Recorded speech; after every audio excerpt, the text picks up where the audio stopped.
wonderful noon to all of you present over here. Today, after 1.5 years, I am teaching in a proper classroom, having such intelligent students in my class. I am so happy. So we have already suffered in this 1.5 years so much. I have decided that I will teach about a living thing which is so selfless and which gives us so many things without expecting anything from us. So today I will let you know about that living thing which helps us in so many ways. That is called plant life. So as we can see, there are so many plants that are surrounded us, and we are surrounded by so many plants. Mainly those plants are grown from seeds. But there are many other parts in the plant from which we can grow so many plants. Okay. So first I will let you know about some basic terms, about some basic points, so that it will be easier for all of you to understand the chapter. So this is one guava plant, and this part is known as its stem. The upper part from the soil, this part is known as stem, and this is leaf, and these are the root is inside the soil. Okay. So as you hope you all know that out of the whole world population, 1.6 billion people depend on the forest life for their livelihood. If we will not secure, if we will not grow plants in our environment, including those 1.6 billion people, we will also suffer so much. We will also cannot survive because we get oxygen from the plant only. So now we will study about some reproduction parts of the plant. So the first part from which we can reproduce a new plant, and we can grow a new plant with its stem. Okay. From the stem only we can reproduce many other plants, roots, leaves, etc. There are some other parts of the plant also from which we can grow plants. Okay. So there are some other plants like mosses and ferns which does not need another plants, or they can grow from spores only. Spores means individually plants can grow. They don't need another plant for sexual fusion. They can grow by themselves only. Okay, so ferns and mosses. So now we will study how can we reproduce one plant, another plant from the stem only. Here I have already got the stem part of rose plant. As you can see, there is no root. I have already got the stem only. Now if we will put this stem inside the soil, and if it will get all the nutrients, water, air and warmth, then it will grow into another new plant. Only you have to do is, first you have to cut the stem, and you have to notice that the birds, here you can see some birds are available. If the birds are there in the stem, and if you will plant this stem inside the soil, it will be grown into another new plant. Okay. Like that, let me share some potatoes with you all. Can you all see these eyes? Okay. So these are the birds or eyes or emerging shoots from the potato. Whenever first of all, potato, ginger, these are known as underground stem. So when we are planting one potato or a ginger inside the soil, it also grown into another new plant. These are the processes which I am telling you to, so that we can grow new plants. Okay. Whenever you are planting one underground stem inside the soil, first you all have to look it very carefully that the part of the potato, the part of the ginger must have buds, these white parts. Okay, they must have these white parts, so that whenever you are planting it, you can pot in between the potatoes, and this part only you can put it inside the soil, and if it will get all the warm air and nutrients, then it will grow into another new plants. Okay. Like that ginger also and onion balls. What do you mean by onion balls? Onion balls means these are known as onion balls. It looks like balls, that's why it is known as onion balls. If you will put these onion balls inside the soil, then also it will be grown into another new plant. So how can we produce plants from the stems? First, underground stem which are known as potato and onion, and another I have shown you stem cutting. This is known as also stem cutting. Cutting the stem from a plant and planting in another pocket or other soil, and after so many days it will grow into another new plant. This is known as stem cutting. Like that, there are some creepers also which I have taken. These creepers, they are known as runners also, because they don't have that much strong strong stem like the rose plant which can stand individually. It does not need any support. But if you are planting one creepers inside the soil, it needs some support. Like if anyone has planted in their garden, they must have seen what we do. We give it a support. We put it in a wall or on a stick like this, okay, so that it can grow. So creepers and corners, they also don't need any root to grow in another new plant. If they have bud like this, hope you all can see, if they have bud like this, they can grow into another new plants. They don't need any soil to, they don't need any roots to grow. Okay, they only need support because their stem are so weak that they cannot stand upright. Okay. So this much only from reproduction of stem. Now we will know that how can we reproduce from the leaves. Reproduction from the leaves.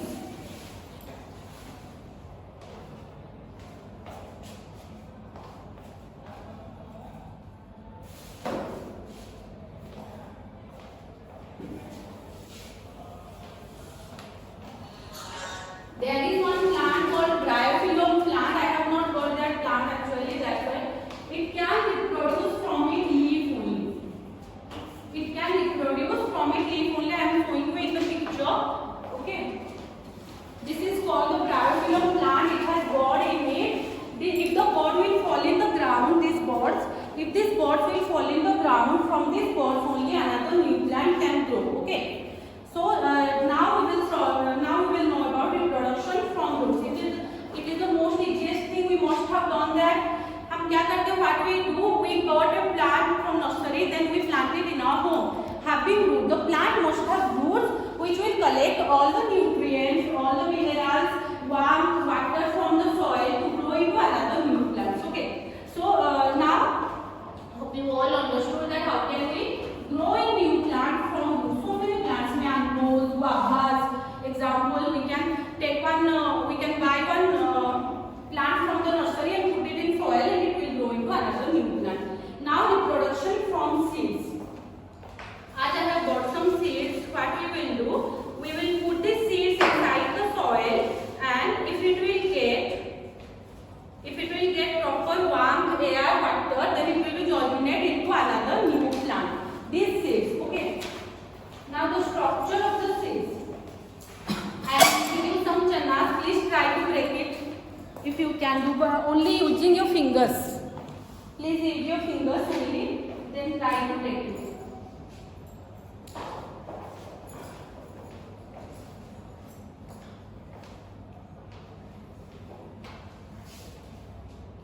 Please try to break it.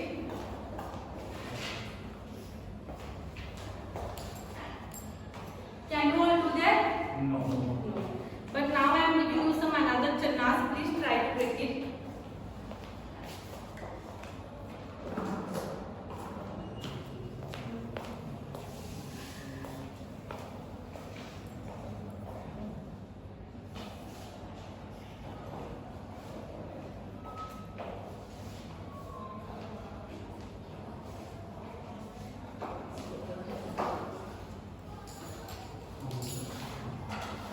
Please try to break it. Can you all break? Yes. Yes. Why it is very easier for us to break the seeds which are wet and the dry seeds which are very hard to break. Some people can break it, but not all the people can break the seeds. Okay, so now we will know about the structure of a seed. If we will look at very carefully the wet channas which I have given you, then there is one hole here. In the end part, there is one hole here. When you put these dry seeds inside in the water for 2 to 3 hours, what it does, the channas, it collects some water through this hole and it swells up. That's why it is easier for us to break the soil. Now please break that channa in between. Okay, from the middle, please try to break it. First, we have to open one cover. This cover is known as seed coat. Of the structure of a seed, this cover is known as seed coat, and these two parts are known as cotyledons. These two parts are known as cotyledons, and the cover which we have opened, that is known as seed coat. If we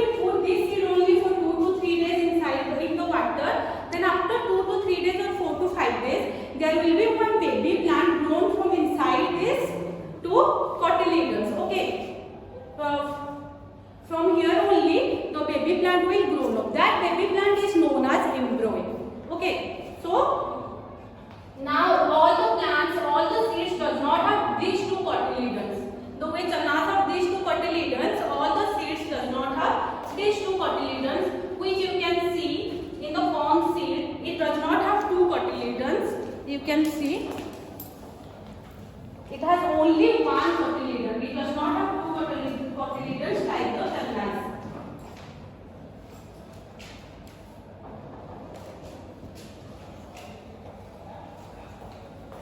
Okay, so also here we have understood that the seed must have a seed coat, a hole, two cotyledons, one embryo.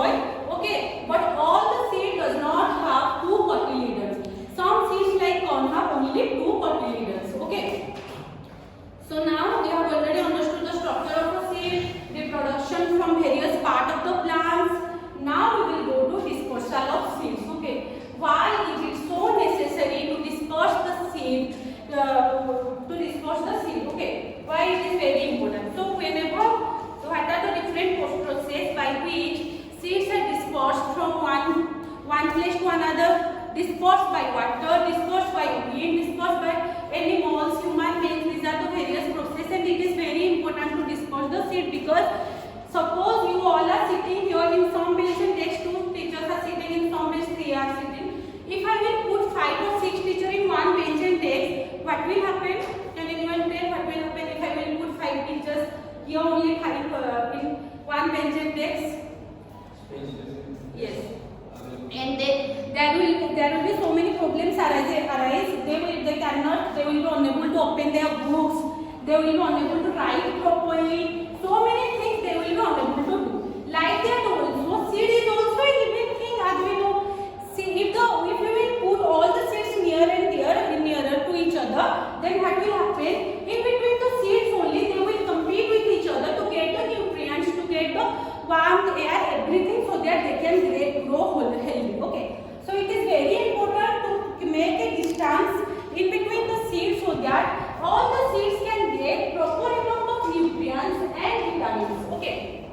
So whenever we are planting, or whenever farmers or gardeners are planting any seeds, they always keep a distance in between them, so that there will be no competition, there will be no less amount of nutrients, and all can get proper amount of nutrients. Okay.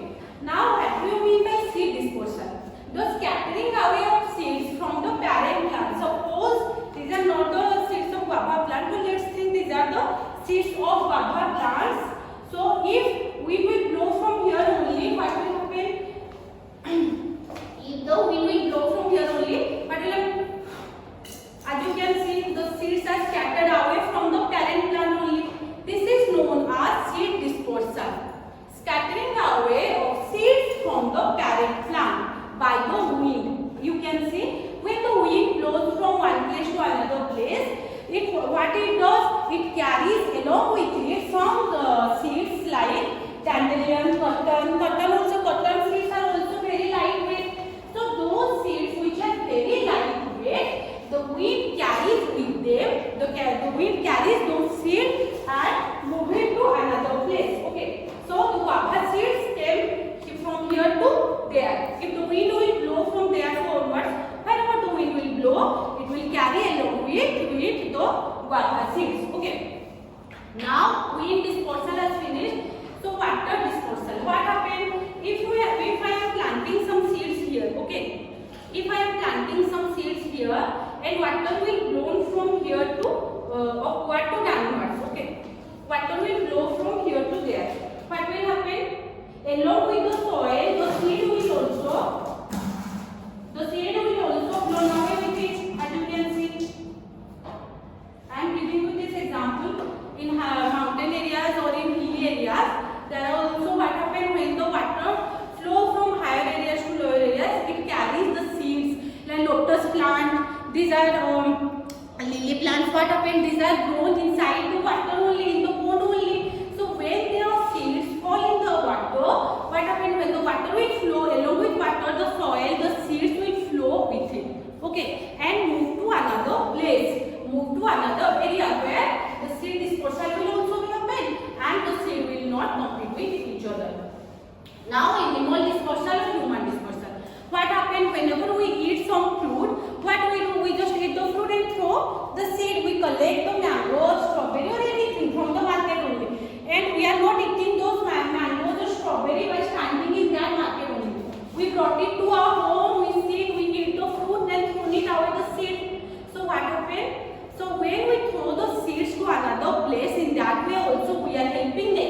for seed dispersal. Like that, animals or birds, they also eat fruits from one area to another area. They bring the fruits from one area and they throw the seeds in another area.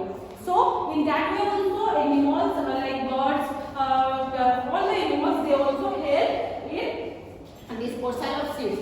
In some examples also, I will give you some other examples. When we are moving in near a cotton tree, suppose this is does not have any seed, but cotton seed are so tiny and so lightweight. So whenever we are moving near a cotton tree or cotton plant, what happened? The seed of the cotton tree stick to our clothes. We cannot see, we are unable to see or we are unable to notice sometime, but it goes along with us. Suppose I have the cotton seed stuck in my dress here only, and I am moving to my home. So along with me, this cotton seed also moving. So it fallen in the ground. If I have seen that, oh my God, this is a cotton tree, I will throw in the cotton seed. I will throw it away from one place to another place. I am the carrier. I am doing that dispersed thing. So in that way also, animals or human beings are helping for seed dispersal. Now explosion of fruit. What happens when touch-me-not plant or any other plant? We are touching the touch-me-not plant. What happens if the touch-me-not plant seeds are dry or if the green peas are dry? What happens? It bursts and open it. Once you will touch it, it bursts and open the fruits and seed will be scattered here and there. Now another example I am giving you all. Suppose I am pouring some water here only in this glass. How can we see or how can we observe that whether the plants are grown from the roots or not? Okay, this carrot is the underground stem, and here are some roots which you all can see, these small roots. These small roots, what happen? We will plug this carrot with some seed and put it here only in the glass only. For some days, we will put some toothpicks here so that it will be not easier for us to hold this carrot like this for 4 to 5 days. So we will pick some toothpicks here and put it here, so that the carrot will be in the water, and after 4 to 5 days or 6 days, you will notice that a new plant from the roots, from these tiny roots, a new plant will be grown. A new plant will be grown from this root only. Okay, so hope you all will do this practical, and I will show you in picture also. This is the picture. After 4 to 5 days, you will notice that the carrot will be turned out. The carrot will be grown from this only. Okay.